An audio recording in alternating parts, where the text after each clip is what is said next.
বললেন জমিনের আনাচে কানাচে ঘুরে বেড়াও, জমিনের মধ্যে তোমাদের জন্য রিজিক রেখে দিয়েছে কে?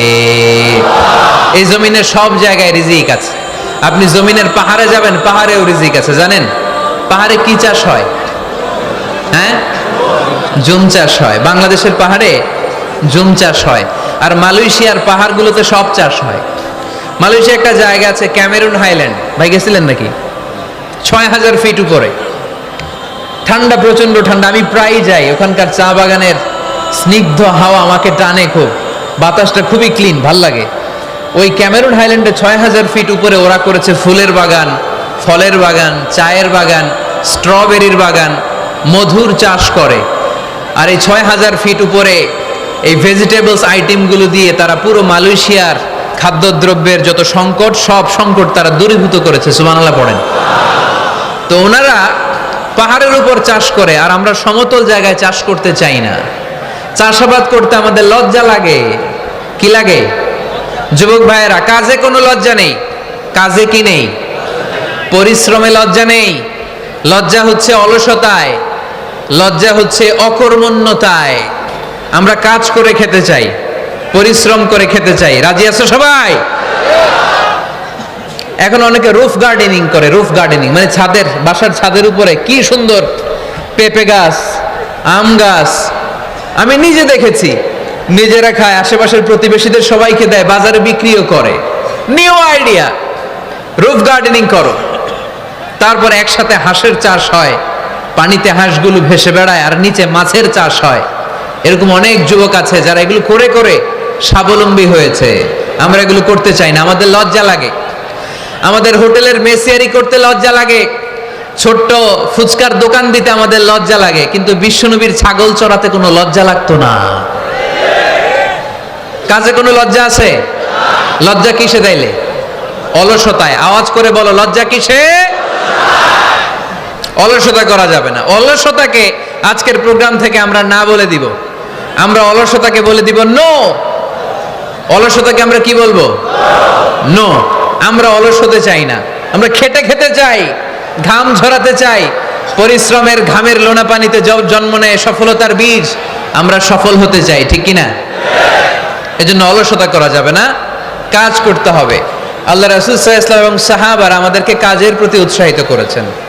সাইয়েদনা ওমর ফারুক রাদিয়াল্লাহু তাআলা আনহু, নাম শুনেছেন? কত নাম্বার খলিফা? সবাই বলেন।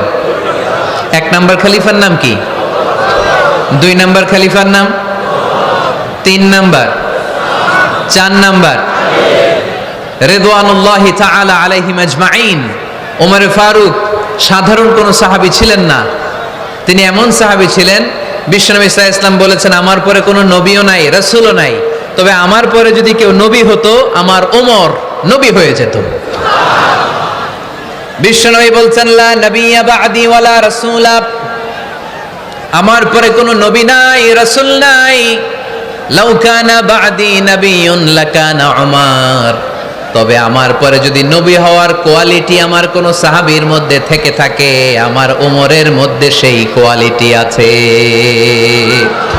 প্রভু তুমি বলেছ রাসূল দেবে না, বলনি দেবে না ওমর, বলনি দেবে না হামজা তারি, খালিদ বিজয়ী সমর। প্রভু তুমি বলেছ রাসূল দেবে না, বলনি দেবে না ওমর, বলনি দেবে না হামজা তারিক, খালিদ বিজয়ী সমর। প্রভু তুমি বলেছ রাসূল দেবে না। সুবহানাল্লাহ পড়েন। ওমর ফারুক রাদিয়াল্লাহু তাআলা আনহু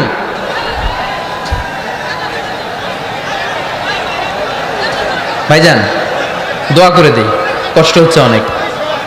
শেষ করে দিব, আলোচনা শেষ করে দিব। আর কয়েক মিনিট শুনবেন, শুনবেন, শুনবেন তো। বারবার এরকম আওয়াজ করলে কি শোনা যাবে? এই ছেলেরা, এই অডিও শোনো না তোমরা? অডিও, অডিওতে চেহারা দেখা যায় নাকি? বসো, তোমরা অডিও শুনবে, এরা ভিডিও দেখবে।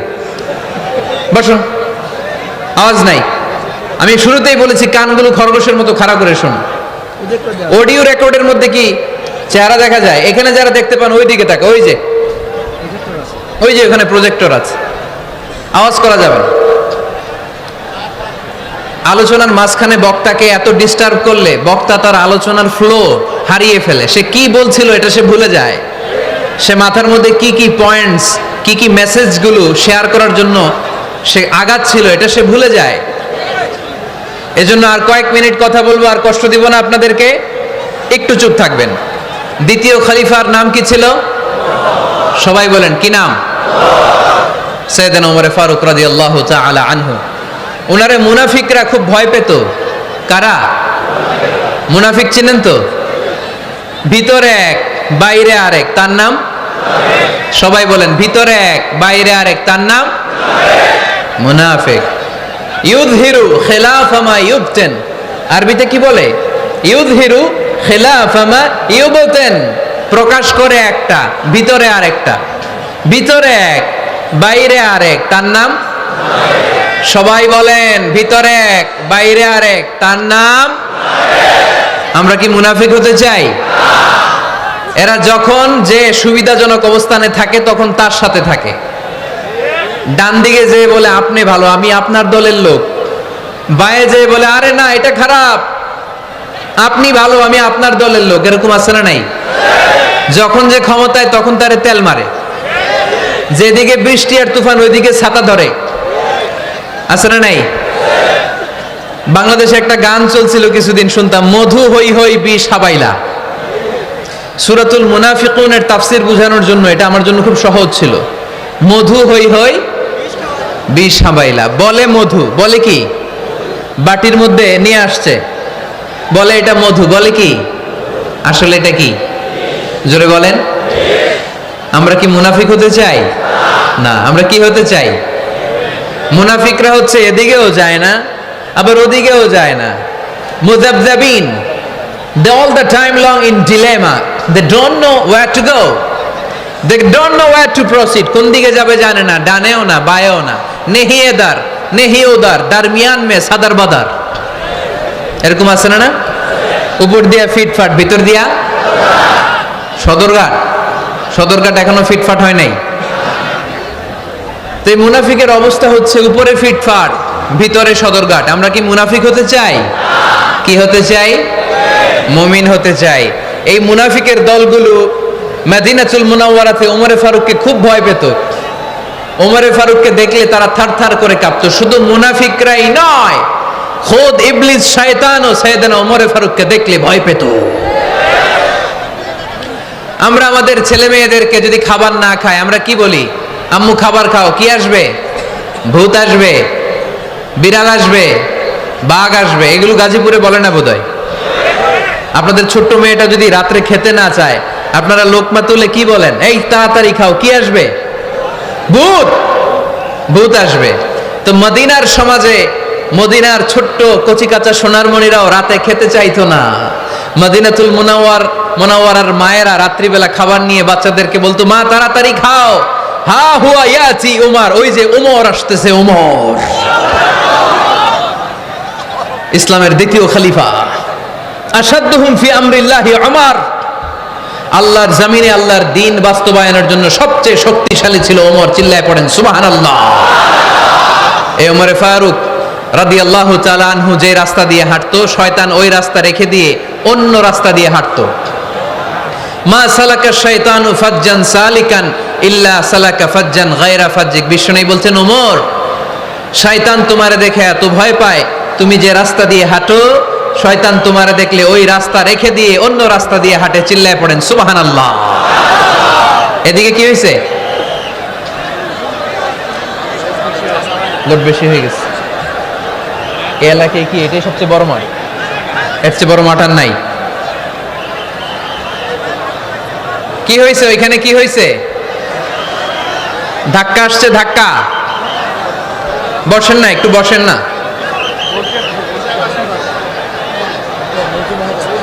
মন্ত্রী মহোদয় আসছে? মন্ত্রী মহোদয় আসতেছে উনি? মাশাআল্লাহ। উনি তো কষ্ট হয়ে যাবে, তো আসবে কিভাবে এদিক দিয়ে? একটু জিকির করি, লা ইলাহা ইল্লাল্লাহ, লা ইলাহা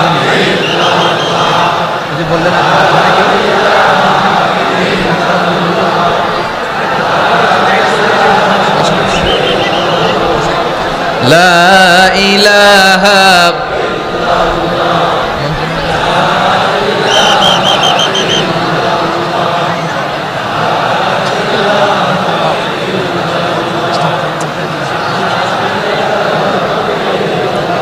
সুবহানাল্লাহ আলহামদুলিল্লাহ লা ইলাহা ইল্লাল্লাহ সুবহানাল্লাহ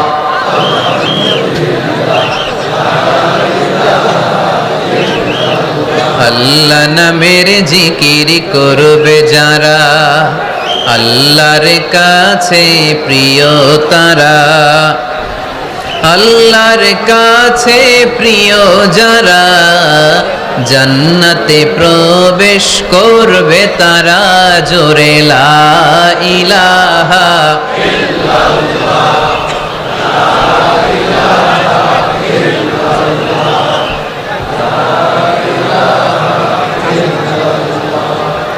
লা ইলাহা ইল্লাল্লাহ লা ইলাহা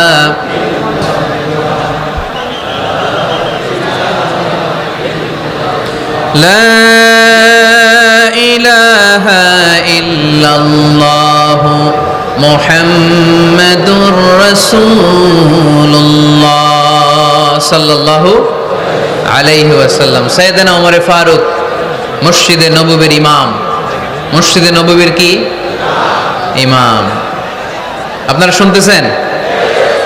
এই ছেলেরা বসে যাও, বসে যাও, বসে যাও, বসে যাও। সাইয়েদনা ওমর ফারুক মসজিদে নববীর ইমাম। এদিকে তাকান, আমার দিকে তাকান, আমার দিকে তাকান। উনি প্রত্যেক নামাজের ইমামতি করতে আসতেন মসজিদে নববীতে। জোহরের নামাজে ইমামতি করলেন, ইমামতি করে দেখলেন নামাজ শেষ, সবাই বের হয়ে চলে যায়। এটাই ইসলামের নিয়ম, ঠিক কিনা? ফাইদা কুদিয়াতিস সালাতু ফান্তাশিরু ফিল আরদ ওয়াবতাগু মিন ফাদলিল্লাহ। নামাজের সময় খেয়ে ফেলাইছি, নামাজের সময়, কাজের সময়, নামাজের সময়, কাজের সময়। ফাইদা কুদিয়াতিস সালাহ, যখন নামাজ শেষ হয়, ফান্তাশিরু ফিল আরদ, জমিনে ছড়িয়ে পড়ো। এটা ইসলামের আইন। তার মানে আল্লাহ বুঝাতে চাইলেন নামাজের সময় মসজিদে চলে যাও।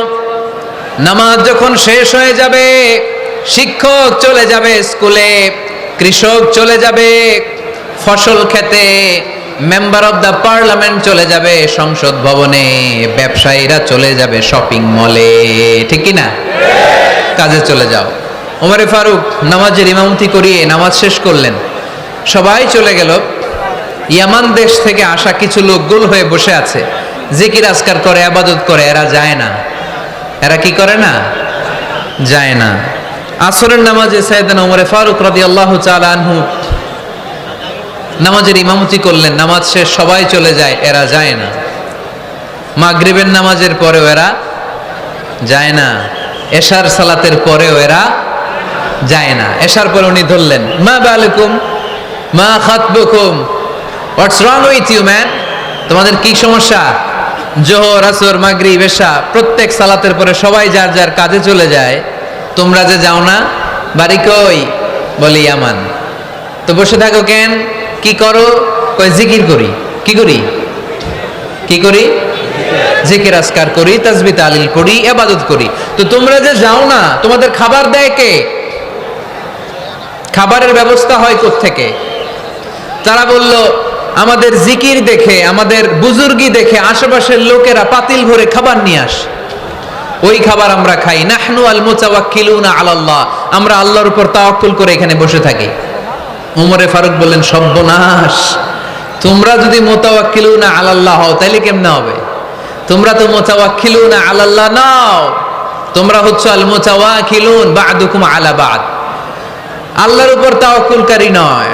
তোমরা যারা পাতিলের মধ্যে করে খাবার নিয়ে আসে তাদের উপর তাওয়াক্কুল করে বসে আছো, ঠিক কি না?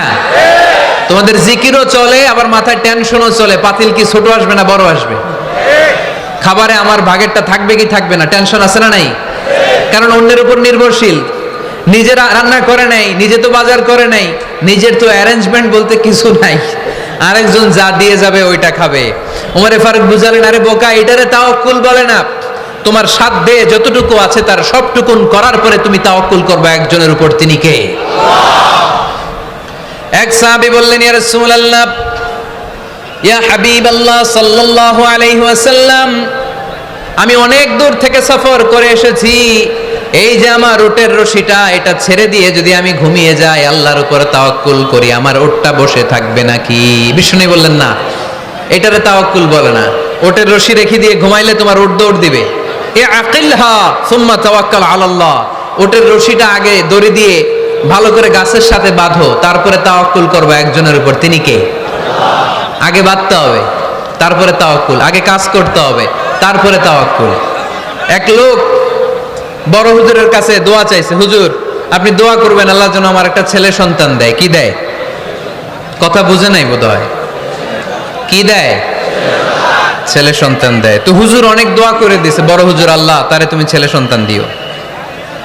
তো ছেলে সন্তান হয় নাই। তার পরের বছর এসে আবার হাজির, হুজুর একটু দোয়া করেন আমার জন্য আল্লাহ একটা ছেলে সন্তান দেয়। হুজুর আবার দোয়া করলেন, কিন্তু ছেলে আর হয় নাই। পরের বছর এসে আবার হাজির, হুজুর একটু দোয়া করেন। কি দোয়া করব বাপ?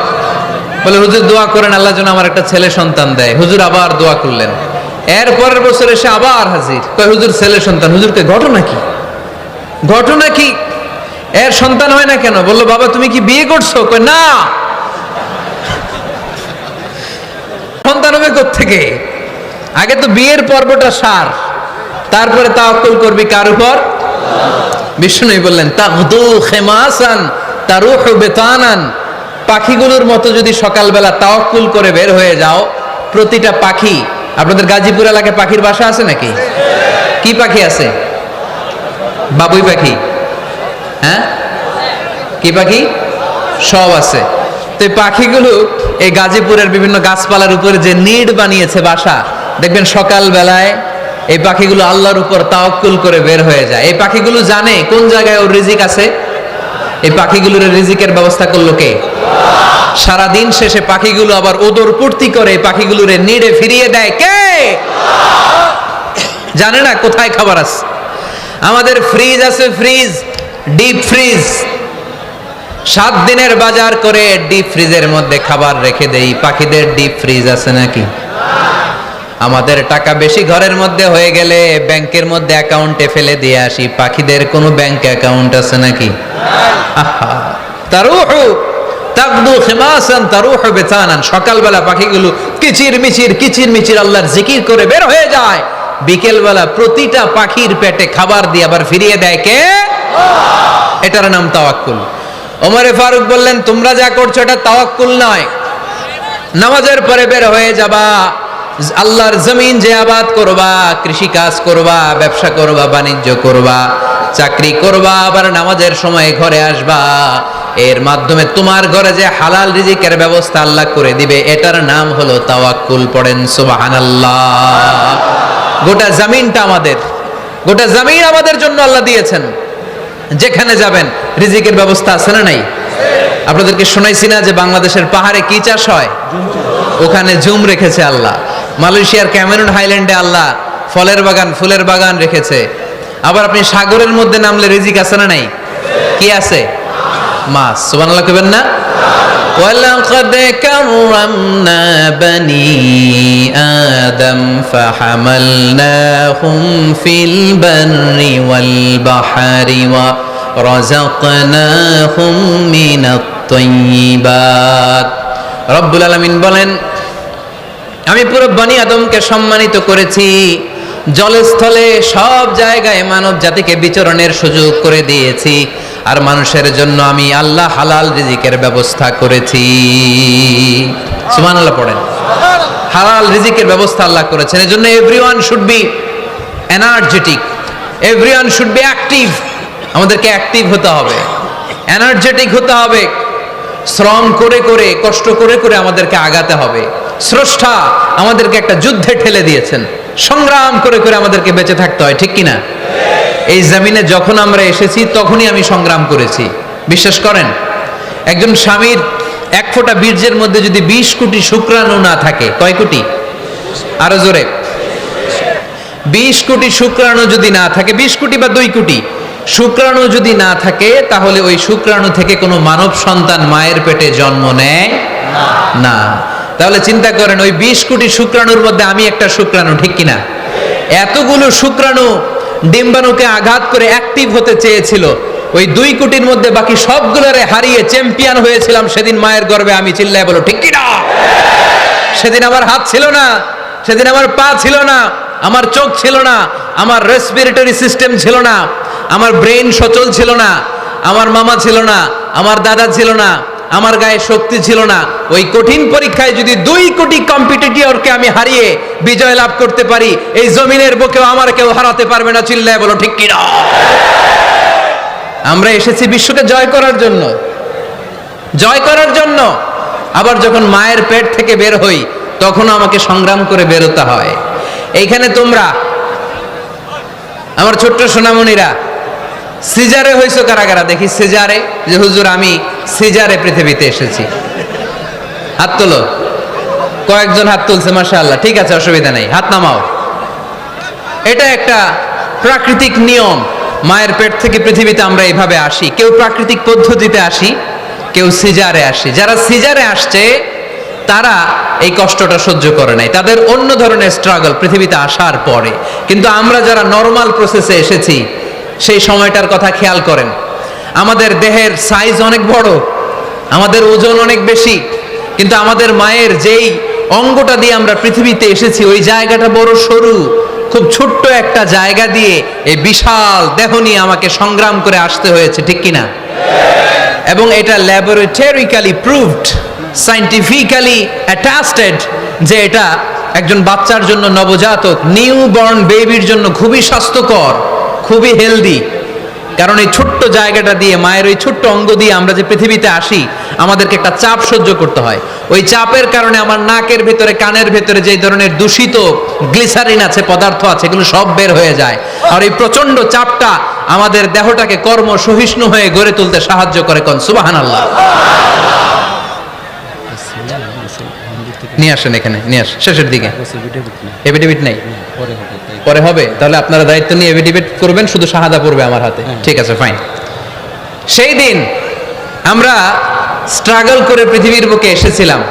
যেদিন মায়ের পেট থেকে যুদ্ধ করে আমাকে পৃথিবীতে আসতে হয়েছে, ওই দিন আমার কান ছিল? এখনকার মতো কানের শক্তি ছিল? এখন যে হাতে শক্তি, ওই শক্তি ছিল? ওই কঠিন পরিস্থিতিতে যদি আমি সংগ্রাম করে টিকে থাকতে পারি, বর্তমান সময়ে আমাদেরকে কেউ আটকায় রাখতে পারবে না, পারবে না। ইন্নাকা কাদিহুন ইলা রাব্বিকা কাদাহান ফামুলাকি। আল্লাহ বললেন, ও বনি আদম, তোমাকে কষ্ট করতে করতে আমার কাছে আসতে হবে। আবার আল্লাহ বললেন, লাকাদ খালাকনাল ইনসানা ফি কাবাদ। আমি বনি আদমকে, দুনিয়ার সবগুলো মানুষকে কর্মসহিষ্ণু করে তৈরি করেছি। সুবহানাল্লাহ বলেন। কর্মসহিষ্ণু। আমাদের এক একজন মানুষ যে আমরা কতটা কষ্ট আর ধৈর্য সহ্য করতে পারি, আপনি কল্পনাও করতে পারবেন না। নর্মাল প্রসেসে আমাদের মা যেদিন আমাদেরকে ডেলিভারি দিয়েছিলেন, তখন আমাদের মা 57 ইউনিট প্লাস। সুস্থ মানুষ ব্যথা সহ্য করতে পারে 45 ইউনিট। কত ইউনিট? কিন্তু আমাদের মা যেদিন আমাদেরকে দুনিয়ার বুকে এনেছিলেন, সেদিন আমার মা, আপনার মা ব্যথা সহ্য করেছিল 57 ইউনিট প্লাস, 57 ইউনিটেরও বেশি। এই ব্যথাটা সাধারণ কোনো ব্যথা নয়। একটা অ্যাক্সিডেন্টে আপনার দেহের 20টা হাড় বা হাড্ডি ভেঙে গেলে যত ব্যথা, তার চেয়েও বেশি ব্যথা আমার মা সহ্য করেছিলেন। আমার মাকে ওই দিন এই ব্যথাগুলো সহ্য করার তৌফিক দিয়েছিলেন কে? তাহলে কি পরিমাণে কষ্ট সহিষ্ণুতার, কর্ম